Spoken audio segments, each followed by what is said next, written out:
Mizo si in Honda kiti hi iza kha diu ka ging cha e Honda hi ipi hi ham heda jong lew hen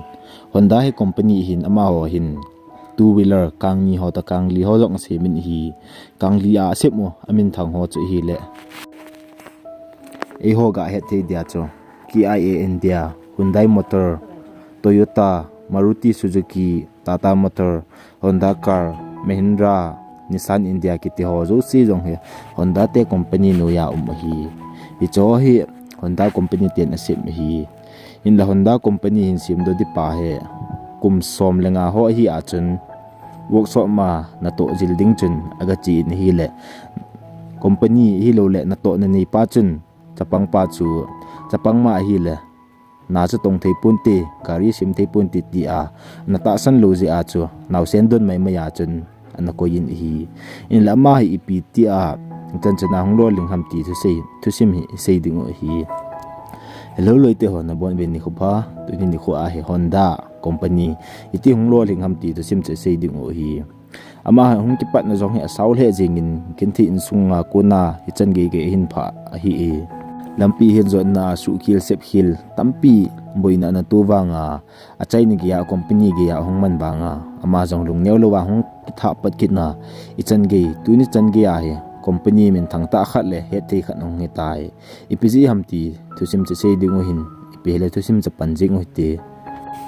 1906 kumchun thinglang gam khat tenru shizuka hi chi mang fuji no ya thinglang khu khat no hi in reliance chun pasal khat gi hi Honda acha palin pen pa chu Soichiro Honda chu hi ama hi agam sungwa khu wa chu thi hian mi hi in ka la la le cycle ship chun na kop ji hi ji nu wang chu pun khui mi hi in agam sungu chu thinglang gam hi je chun again thei le jing ovin ji chun Soichiro Honda asu pyo mi nga jong chu damo ve si na ki jen zo lo ji chun ana thi uvin hi Soichiro chu kum git hung hi chun ma jong ni sia ni ngai banga chun o min India la cho wa le le hi le ni khat chu thil khat ki dang ta khat cha agin aza in aman jong pipip so ham tin nglai pin anga ve in hi le thil akang li kha ja achom chama jan na ke tolin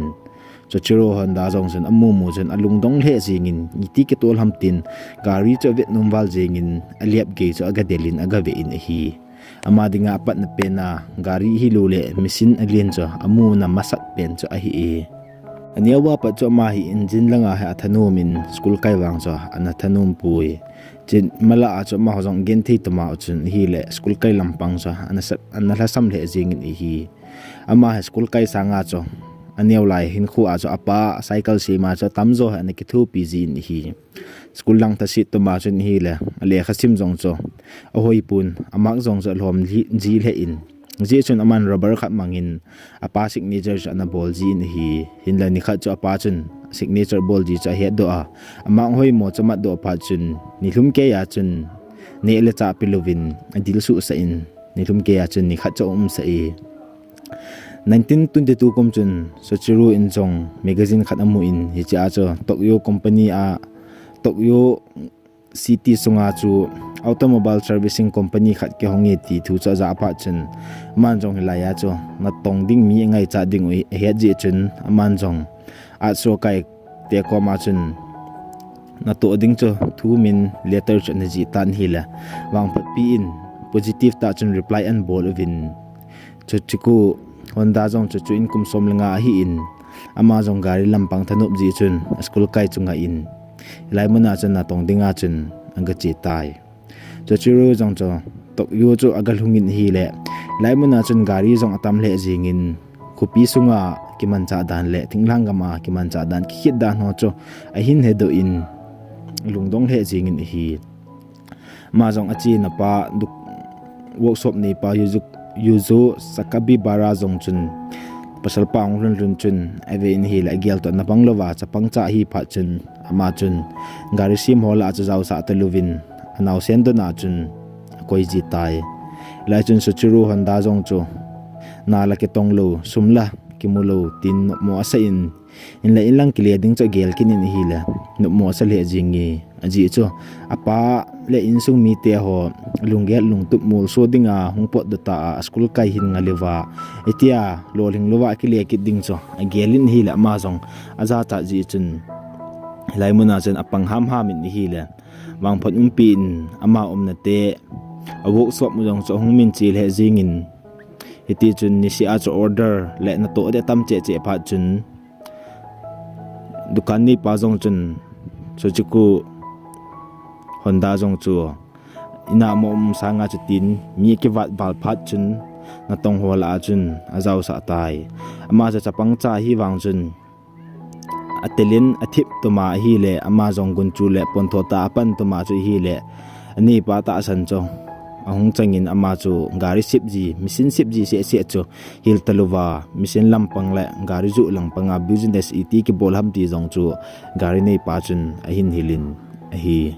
ichikhanga cho aman karle motorcycle kangni ho jong activa ho jong an sip thei wang chun ama ho khanga chun kar ho kiti hi an ha chi be pui aji chumi ho ahu ho la hau ta ho inbo an ki cho ji koima mo be senin an mo ni zolo hi selai khanga gari min thang ho cho Lincoln Mercedes Daimler kiti ho cho hi e lai company ana to akuna he Soichiro Honda jong amalam hin khu hung ki sip namun khat cho hi lai chun ama ho company jong cho Europe le America langa chun amin hung phawin dapan gam sungge chun ama ho company jong cho he thei ta kha cho ngi tai 1923 chun saka ki bara jong chun ama changta a chun ama ho company ading chun racing car cha hin sim uvin hi racing car ki lai te na dinga car hi ama hon car ship masa pe na cho a Daimler ki ti in ama ho in hi chi hi second hand Daimler asi ho akuna machine ala do a ama hon Curtis machine ta chun model ta chun asu tu wa gari tha kha cha asu wa ama ho company akuna cho ma ho company mina cho ko ya aman u cha hi ama ho jong Japanese motor car championship ma choi gari chamang che in 1924 kumchun ana zau uvin hi le bang phanum pin first position cho ala uvin agari atol choi hi le Sakaki bara company nei pa a brother pa anaw pa ham cho driver ajun apangin hi cho chiru chu engineer ajun apangin ama ho cho ha pan le jing win hi sinia kunjun so churu jong chu machine langa thanup na bana chun thanum te che jingin ama dinga abule an chu machine chip chu hi jingin hi 1926 kumchun angam sung wa boi na ji chun so churu jong chu sepaya dinga chun hong leng tawin hi le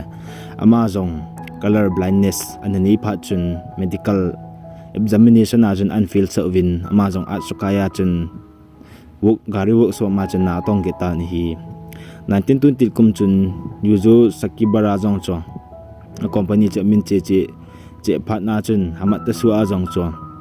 branch neu khat honding ago in laya chun Soichiro Honda jong chu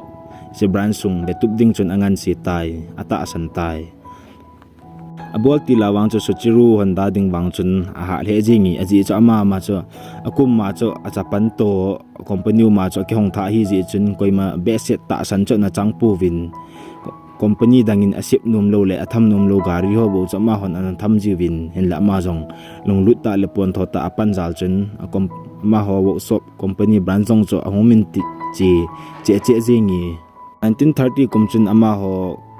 workshop ma na tongchu mi nga ho bo hin hela ama ho workshop jong min ti che pha chun asunga na tongchu mi som thum lang cho ani tawi inga hisab le wang chun company u chi mong a hi kumpa be pi chi zo chun Soichiro jong cho na to chi ki hom tho wal phan u chun aji nu ge ya cho company a chun na tong ding chun hin pui ji ama hi thil sip keu se atip hilowa racing driver azong thim ta kha cho hi ma gari tol ho ma cha thip ta chun machine lang pam nong cha ha he che in gari jong ti sep le ti hinum che dham hoi che dham ti jong cha he nin aphat chum pi na kha cho hi man jong hamat su kar chu atolin kilai te na cho a ha dan chu 120 km cho pung khat na chun atol do in hi eti chun ama ho hit aman 120 km pung khana tol do chu kumsom ni lang japana dinga chun top record nya speed pe na chun an umi 1963 kum chun Honda zong chu racing a azau na achun hamat su achun na satin accident chu ato in ama zong thidi chenin a khut veilang zong chu abongin ban ho zong chu na satin ki su kha in amai ho zong chu ki su kha in hi ilama zong hospital a ki jenin ahungdam hiu zo thlali zo chun aman chong gari racing a gari ki lai te na chun tha zau ki tan hi le ki lai te na tha lu ki chu in ko te le azinu chu ananum pun in ko te to jinu da chun na satin ki na ani uvin hi le ama in chong akal ki ti racing a zau chu ananga in athi chen ge chun ananga tai 1936 kum chun Honda zong chu ahung chim tan gari ne ho se sim chu chapa chun man jong company chu expand su lin jep ding chu ting le car ho parts new jong sim panding chu a hin go tan hi le aman jong company lamkai ho ko ma chu propose chu aga bol tan hi le company lamkai ho cha num pui aji chu thil new che khet ti bol wang wa sum atung la ki mu tho tho ipi dung le wa ya bol ngai ham car company jong tampi tai on ki bol jong la ki lo hling lo di ti a nup lo pa chun so chiru injun ama anjong achangta achun company kha cha na ke hongin lai chun piston ring cho a CMG in ama company min cho to kai se ki heavy industry asa in hi laimon chun aloi kinai pi se chiro ka to da chun ke thu ji hanin ama cho company president na ding jong chun ana thleng da tai so chiro le ka to jong chu na sate na tong ji hanin piston cha CMG hani piston hi le gari two wheeler ha ho block to khun kimat man hi in piston ring hi damage hi ting la gari jong hat jo lo hin piston hin gas api hi thau hu api a hui asu a tha gari api a cha ko na chong ki tol ji hi gari mechanic si lo le workshop hong honum leo chi thun ha he ding u hin komena hin sei leo chun jong pache ding hi ke ho ga he thi dinga aman jong ti chu sun ting la chun company gari engine shape na workshop ma chan atong ji in zan ting la chun ama company a piston ring sim na achun na satin atong ki hambolin hiti chun kum khat lang cho hung che tan hi le ama jong ta sa cho gop lel jingin an to na chun amai jong chun na satin an ki khel a piston sip cho alo hing theilo mong pha chun ama jong metallurgy hil na ding chun jil na ding chun hama suwa industrial institute khana chun aga kai ji ni hi metallurgy hi le thi thing set na thi lampang thu hin iti akyal hola akuna thi thing se chakila do adham ti zil na cho e 1939 kum chun kuchiru jong cho piston hin sip cho hung lol hingin aman jong na to cho dal ha ama company a cho fula focus ding cho agotai wo so ma chun aloi ke nai pi ho khat jong chu a hin pe do in ama lam kai ding chun ama chula ama company a chun full time a chun na hin tong panin piston cho hin sim pantai apan na chun piston cho quality cho hoi the be pun Toyota te jong chun Toyota company te jong chun Honda ko ma cho na piston ring ho chu test ball uti ki cho the ham tin ain tum taw ni hile ama an jong piston ring cho 50 yen submit a ballin Toyota te jong chun hin check avin ni hile piston cho thumbo cho adei uvin thumbo cho pha sa uvin hi eti chun kum chu hong chi chi jingin aman jong piston ring hoi ta kha sip do thina ding chun piston shape na company han lang industry hall steel industry ho chun awa le ji in iti thil ki bol ham na ki tong ham ti ho cho a ki vet do ji in gamtin mun tin cho a chun in hi man jong piston ring hin sim da kit tan a piston ring yong chong lol hing jing in a lol hing dan chu ama nuya chun mi sang ni lang na tong ding chu ki koi tai aji chu min demand ho cha a supply zo lo pha na chu kom amana to na a tong ding chu mi 2000 lang cho anaki goi hitai hela 1941 kum chun Japan te jong Pacific War chun anga zauta hi la so chun re company jong chu government ho chun hin la pi tai Toyota le Honda jong chun na to khom hin Toyota in jong ato khom na ko na 45% thil jo se cho ki la tai e chun government ten jong Honda chu company cho la pi uvin ama cho president talwa managing director achun akoi uvin asunga na tong mi tampi jong cho hai gam tai aji chu gal kho la hi ji chun gala sipai ding chun mi tampi cha chi in ne le cha ma ki man cha ma ha le gari dei jong cho koi ma cho umbe set pun hi 1944 chun Japan gam sunga jong chu gal cho hat le jing in hi amat su ama ho company jong chu bom hung po ke chun bom chun atong khain hi la company factory jong chu ase in ilajan company che ke chai tamang so hi tai January 1924 kum chun Japanese te jong ki surrender tawin hi ki surrender phat chun aman jong Japan gam sung banga gen thei ha sata a company ki bol jong le loling di lo de ti agial phat chun ama company jong cha Toyota ke te ko ma chun 4,50,000 yen Japan te suma chan na ki zu tai hetia kum kha zu chun agam sung wang chun ne le cha ha in agam sung chu gen thei le jing in hi in la aman hijlaya chun thau hen lang ne le cha ke cho nom wang chun gam sung wa thau ha ji chun sum nei wang chun an na ki mu zo pun gil kil wang chun ne le cha ke cho nom wang chun ne le cha ke zu lo ji chun a cho na ding cho an he pui hela aman jong Japanese army te in iti thi khau technique chum manga mi akul ji naw machine kha chamu do pa chun aman jong pate cha khul gil na nei tan hi la achi dan chu a het pa chun idea khan hong kilangin radio akuna kulna wa kuna machine chu la do in cycle a chun abu tu in hi le e je cycle che kenga sai ngai ta lu mun gam la ta jong chi thei am chi ke tu pin zal chun man jong cycle battery a ti dham kha cha hin sim do in thawa ti dham kha cha je chu hong chi le ki jing tai ji chu gari chu hi thowin aman jong chu hlom ji chun mi tampi in jong je chu adin ama gari chu ong chi in 1946 kum chun so chiru in jong ai in luya chun ama company cycle misinal hai pa cha hin sim da tai ma company ho jong chu lai mana chun mi som le ni ana ke goi kit tan mi som le ni ta chun na satin na tong khom ovin hi la chun company chu hong lol hingin ama ho sip ta khut ta sip gari ho chon hin sim da pan ta ve 1946 kum chun man jong Honda Motor Company chu a hin phut do in hilai chun motorcycle ho sim jiu vin company chu la min chil he jing in hila company ke lit na ding chun sum le pai cha poi mo le jing in hi aman jong apui mo le phat chun mi 18,000 cycle zu ho company ko ma chun le kha cha thot nin ki thu pi na cha na thum ta ni hi le mi sang thuma ku na chun ke pa na thu chu a hin thot le ovin sum them kha kha na chun hin ki thu pi win hi le ama an jong company chu a hin ki ke le thin pat na pe na ding chun motorcycle model D ki ti chu a hin sim do in hi model D chu lol hin wang chun a gari chu lin le jing in agi le jing ji chun mi tampi na de pun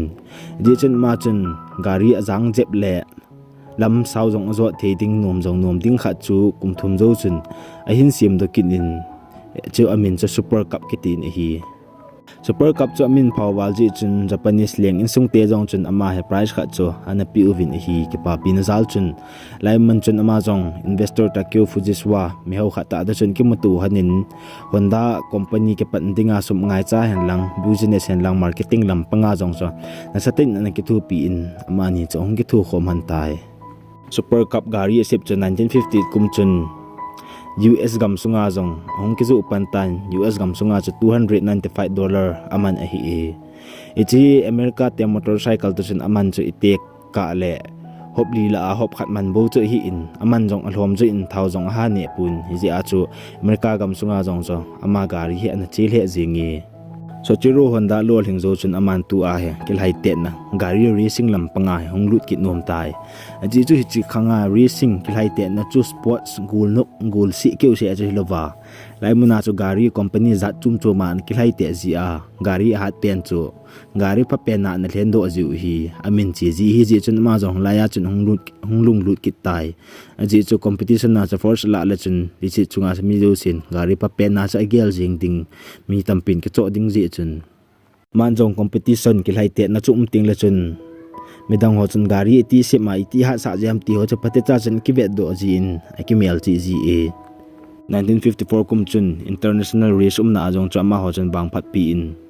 first a hin la ubin manufacturer team price na sata cha na sang ubin hi lai kon chun ma motorcycle jong chu lisi pumpi a hong min chi in kum ni zo chun Honda te jong chun History of Man TT kiti title jong cho na pi uvin hi ma hon jong Honda cho company hi mong tai ti apat chin na ding chun gari hen lang thil dang ho a chong Honda ti a logo hi lo le symbol cho na kita pan tawi 1960 chun lisit chunga Honda jong cho motorcycle company lian pen hong hi in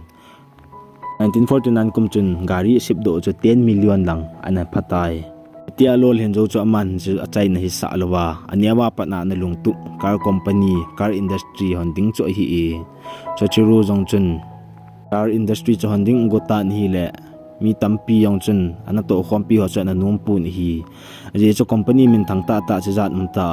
nang atha be ne kitiet pi ding cho ha hi na ingap ni tin an sei pi win hi aji chu chilai khanga chu Nissan le Toyota kitio hi Japana dinga gari company min thangta te zo hoi kha jong cho ani hi lu hi hitia risk na sata chun ala in 1963 kum chun man chong automobile industry cho hin hongin gari ship masat pen cho T360 cho hi eche mini truck neu che khet hi in thil neu ga pu le na truck kha cho hi in oi le wang chun hi gari he na lol hing zo pu ni hi aban chun TS 500 kiti cho hin sim kinin je akot jong mun nya chen tai gear jong cho 4 gear hong hitan 80 miles pung khana hin azot thei hin kar jong cho nia vin ha jong cho hong ha nin hin la hi chiong hi na lol hing be ket pun kar hi 1300 bo ana sim man kin uvin hi 1965 kumchun Grand Prix gari kelai te na company achun ma hon chong RA271 formula asip mu chu anamang ubin na kelai te vin hi le force ala ubin hi le ama ho chong ahung min pau kit taw vin hi chun ama hon gari RA270 chu 272 chu ha sim hin sim ubin le se pumpi tamzo chu ahin phatai gari uchun chu agari o gari pa gari ho hi ti amin het pa chun ama hon jong industry lian pen sip do ring cho in gel ki tawin ama hon jong Honda ki ti company cho hin phut do win model tha hin sim pan tawi 1972 kum chun tuni chan ge jong hin ama ho car hi le si chunga dinga car min thang ta khat mi zo sin amin za kha cho hi in hi ama ho khanga America gamsung gari win na lu na cho hi le lai khanga America le muntin ho cha thau ho na ha ji chun ama ho in jong technique tha compound vortex control combustion hi lo le CVV kiti technique cho hin man ji u chu hi se technique hin man wa ko na cho gari chun thau hin ha ni apun mi khu jong hung hlomin air pollution ho jong cho hung hlom tan hi le mi pi zo si jong chun hin dei win thau ni lo ji chun eti chun gari o cho hin ke cho chun hi le tu ni chan ge hin Honda chu alo hingin company min thangta khat cho hi tai tuni ni khu hin kung hi hen lang ban leng ho jong la Honda ti a company min pu tan alo hing le jingi Amazon 5 August 1991 kum chun a hin khu na mu liam tai Honda hin khu te sim hi ga ge leo jom Honda ti a ga ge leo jom ma hel mi lo hing ta million milal ta khana chun gelvin hin la hin khoto sim iti hung ke panham ti chu gel thing hang khoniau che khena ku na cycle mai sima iti chun hin khu namang hin ma jonggun chu le pon tho za la chu naw sen do na ko ya yong zo na dala na jamang the hin le ma jong apan ham je na chu tu ne chen gya lol hing the hin mi tampi dinga jong kil na the kha chu hin tu hin a chain gi video hin ve in ka video hin vet nam jin na chain gi nan vet chu ka ke pa in chating la like subscribe la share jong na bol ding win ka hin timen aban video ting ki mutu ki taute